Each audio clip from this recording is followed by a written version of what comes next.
প্রিয় শিক্ষার্থীরা, আসসালামু আলাইকুম। কেমন আছো সবাই? আশা করি ভালো আছো। আজকে তোমাদের সম্ভাবনার একটি অঙ্ক করাবো। আমি প্রশ্নটা লিখে রেখেছি। একটি ছক্কা একবার নিক্ষেপে জোড় সংখ্যা অথবা 3 দ্বারা বিভাজ্য সংখ্যা আসার সম্ভাবনা নির্ণয় করো। আমি তোমাদের একে একে এইভাবে সবগুলো টপিকের সমস্যার সমাধান করাচ্ছি। তোমরা যদি শুরু থেকে শেষ পর্যন্ত আমার ভিডিওগুলো দেখো তাহলে দেখতে পারবে যে তোমাদের সম্ভাবনায় আর কোনো সমস্যা থাকবে না। আর আমার সবগুলো ভিডিও পেতে আমার ইউটিউব চ্যানেল সাবস্ক্রাইব করে রাখবে এবং সাবস্ক্রাইব করার পরে নোটিফিকেশন বাটন অল করে রাখবে, তাহলে দেখবে যে আমার ভিডিও সবার আগে তোমার কাছে চলে এসেছে। প্রশ্ন কি ছিল? একটি ছক্কা একবার নিক্ষেপে জোড় অথবা 3 দ্বারা বিভাজ্য সংখ্যা আসার সম্ভাবনা কত বা নির্ণয় করো। সলিউশনে আমরা দেখছি,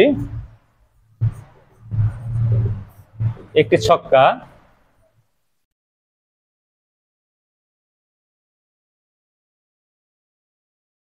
একবার নিক্ষেপে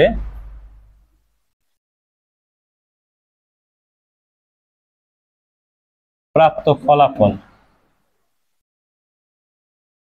আচ্ছা, আমরা একটি ছক্কা নিক্ষেপ করলে কি কি ফলাফল পেতে পারি?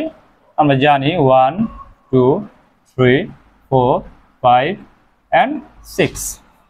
তাহলে মোট কয়টি সংখ্যা হচ্ছে? 6টি। তাহলে এটাকে আমরা লিখব সমগ্র সম্ভাব্য ফলাফল। সমগ্র সম্ভাব্য ফলাফল কত? 6। তাহলে এরপরে যে প্রশ্নের টপিকে আছে সেটা হচ্ছে জোড় সংখ্যা অথবা 3 দ্বারা বিভাজ্য। তাহলে এখানে জোড় সংখ্যা আছে কোনটা কোনটা?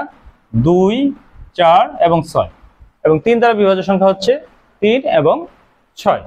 এখানে এই বিষয়টা আমরা খেয়াল রাখবো, যে সংখ্যাটা একাধিকবার আসবে সেই সংখ্যাটা শুধু একবারই নিব। তাহলে আমরা লিখি জোড় অথবা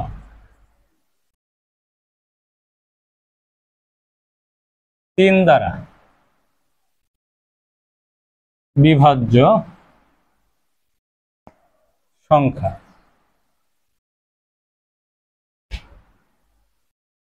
2 3 4 এবং 6।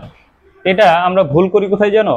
আমরা করি কি 2 4 6 একবার লিখি, আবার লিখে কি এটার একটা সম্ভাবনা বের করি, আবার 3 এবং 6 লিখে এটা একটা সম্ভাবনা বের করি। আবার অথবা দেওয়া থাকার কারণে আমরা সেটা কি করে দিই? যোগ করে দিই। কিন্তু আসলে অথবাটাকে আমরা ব্যবহার করব এখানে ইউনিয়ন সেট বা সংযোগ সেট হিসেবে। সংযোগ সেটের কাজ কি? কমন আনকমন একসঙ্গে লেখা। তাহলে এখানে 2 4 6 এবং 3 এবং 6 এর মধ্যে কমন আনকমন সংখ্যা হচ্ছে 2 3 4 6। তাহলে এটা হচ্ছে আমার বিভাজ্যের অনুকূল ফলাফল। তাহলে অনুকূল ফলাফল কত হবে?